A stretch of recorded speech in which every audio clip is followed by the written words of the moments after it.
For example చిన్న చెప్పా, నేను బెట్టింగ్ యాప్ లో ₹1,00,00,000 బరాబర్ అది నా వాల్యూ.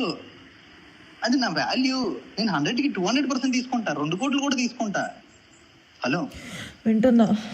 నేను ఇంకా లింక్ పెడితే నాకు 4 కోట్లు ఇస్తానన్నారు. లోటస్ లో అడ్వర్టైజ్మెంట్ లింక్ పెట్టి చేస్తే నాకు 10 కోట్లు ఇస్తానన్నారు. ఇవన్నీ బయటకు వస్తే నా మార్కెట్ వాల్యూ ఇంకా పెరుగుతుంది తప్పించి తగ్గదు. అండ్ నేను కంపల్సరీగా చేయాలి, ఎందుకంటే బ్రాండ్ అనేవాడు నేను కాకపోతే 10 మంది వేరే వాళ్ళతో చేయిస్తాడు. నువ్వు మళ్ళీ ఏం డిస్కస్ చేయకు, ఓకే? సరే, నీకేం తెలియనట్టే ఉండు. ఫర్ ఎగ్జాంపుల్ చిన్న చెప్పా, నేను బెట్టింగ్ యాప్ లో ₹1,00,00,000 బరాబర్ అది నా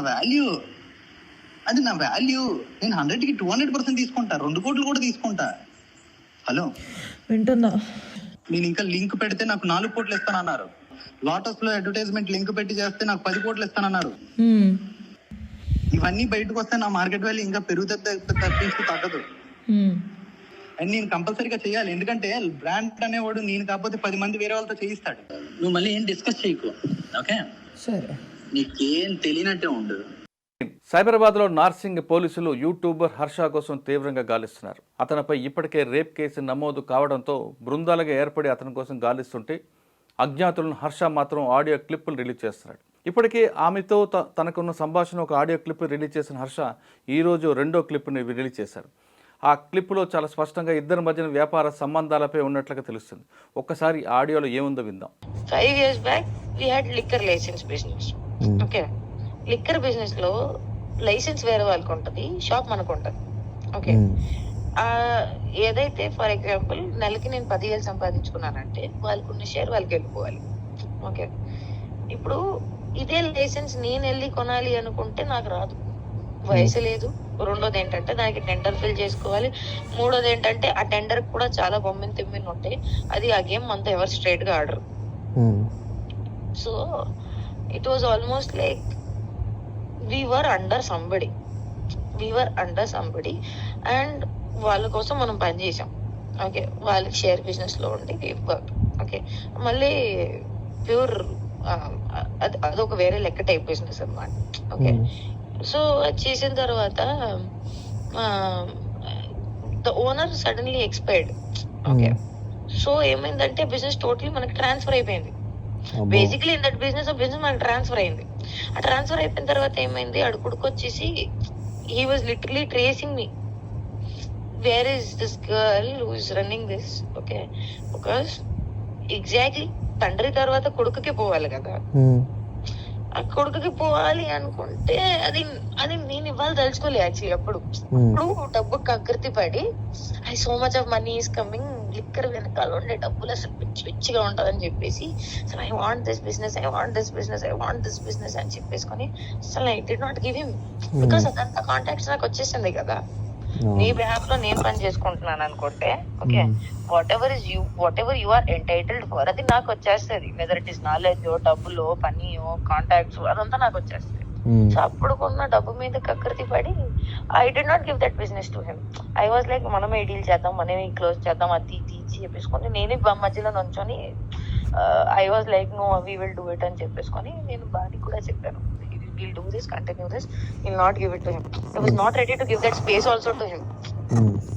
He was wanting that, but mutual గా concept మాట్లాడేసుకొని he wanted to take over, because ఇప్పుడు మాకుండే వయసుకి మనకంత కనిపించింది అనుకో అసలు ఏమీ లేనట్టు ఉంది కదా. ఆకలితో జేబులే ఖాళీ ఉన్నప్పుడు వేరే వాళ్ళతో పని చేసేటప్పటికి నాకు నెలకి 3 లక్షలు వచ్చేటప్పటికి ఆలోచించేదాన్ని, ఎందుకురా మనకంతా 3 లక్షల ప్లేస్ లో మనకు 10 లక్షలు వస్తుంది అనుకుంటే నేను ఎందుకు నీకు ఇస్తాను నాకుండే స్టాక్ కి.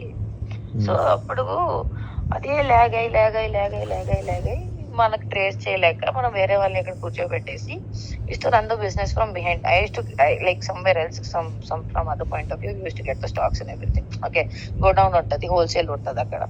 So I used to deal it because the licence was with that person and business was transferred to us. Okay, అవి that man to literally wanted to kill me. Literally. నిజమే అది నిజంగా నా మెడ యూ నెవర్ ఇప్పుడు గమనించలేదు, but I'm just saying that నా neck లో ఒక లైన్ కట్ట మార్క్ ఉంటది. Literally it was like on the Madhapur junction. నేను జస్ట్ ఒక కార్ దిగి జస్ట్ నడుచుకుని ఇక్కడ నుంచున్నా, నడుచుకుని రెండు అడుగే వేసుకుంటాను, బాగా అక్కడ నన్ను వదిలేసి వెళ్ళిపోయారు. Two boys on bike, literally ఒక్కటి వచ్చేసి నా చైన్ దగ్గర లాగేసుకుని అసలు ఆల్మోస్ట్ కత్తితో నా చైన్ వల్ల నేను బతికిపోయాను అనుకో, just slight mark on it. అప్పుడు మాకు ఒక పెద్ద బాస్ ఉండేవాడు. హీ సెడ్, మిత్ర స్టాప్ ఇట్, అమ్మ వదిలేసి అమ్మ. ఎవరున్నారు? మాకు పరిచయం ఉన్నాడు పెద్ద ఆయన, మళ్ళీ ఇది వేరే దాంట్లో ఉంటది అని చెప్పేసుకొని ఒక ఆయన చెప్పాడు. ఈజ్ లైక్, అమ్మ వదిలే అమ్మ, మనకి ఇదంతా అవసరం లేదు, ఎందుకంటే ఇప్పుడు నీకుండే వయసుకి నువ్వు అంత గొడవ కూడా పెట్టలేవు అంటే. ప్రతిసారి నాకు ఆ వయసు విషయం ముందుకు వచ్చేస్తుంది, నీకు అర్థమవుతుందా? Even if I want to do something కొంచెం సరే అమ్మా మనకు మంచితనం ఎందుకు అని చెప్పినా ఆలోచించినా కూడా, అది వదిలేసినా కూడా నాకుండే సర్కిల్ పెద్దోళ్ళు అందరూ ఎలా అంటారంటే, నువ్వు అమ్మాయివి, నువ్వు ఇలాంటివి ఎందుకు చేస్తున్నావు?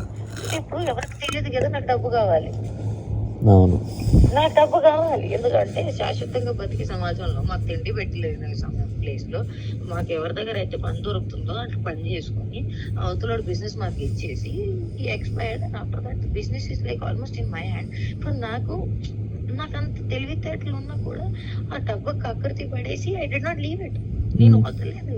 అప్పుడు కూడా పెద్ద ఆయన వచ్చేసి లైక్, నువ్వు అమ్మ ఇదంతా వదిలేయమ్మా, ఇంత మనకి కరెక్ట్ కాదు, ఏ చెప్పినా సరే ఇలాంటి సంపాదన మీద నువ్వు ఇంతసేపు ఉంటావు చెప్పు, వాళ్ళకి ఎక్కడైనా పట్టుకుంటే ఏం చేస్తావు అని చెప్పి దట్ వాజ్ అ కాన్వర్సేషన్.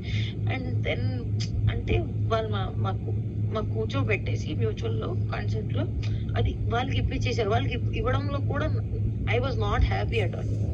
అంటే నాకు అప్పుడు చాలా అహంకారం, నాతో లాక్కోగలుగుతారా అనేది ఒక thought process. Then in due course of time I really realise that I earned so much. Okay, I earned XYZ value. I earned it. But now what I feel is, literally when they said, no, as a woman, that business is not good for you. Okay, no future లో అయితే చేద్దాం అనుకుంటే ఈ business లో కాదు, వేరే దాంట్లో చేసుకో. ఎందుకంటే రేపు ఎవరికైనా తెలిసిందనుకో, ఆ మిత్ర శర్మకి 80 వైన్స్ ఉన్నాయా అని చెప్పి మాట్లాడితే ఎలా ఉంటుంది, అంత గలీజ్ ఉంటుంది. అప్పుడు నాకు డబ్బే కావాలి, నాకు అంత గుర్తుండేది కూడా కాదు దట్ నా ఈ వైన్స్ అది కాదు అని చెప్పి. ఓకే, నాకు పని దొరికింది కాదు, నేను పని చేశాను, నాకు డబ్బులు. ఓకే, బికాస్ అప్పటికే I was like, I worked under so many very VVIP candidates, even for foreigners I have worked. Okay, and where I've seen they're so freaking rich. Okay, వాళ్ళకి ఒకటే కావాలి, they need loyalty.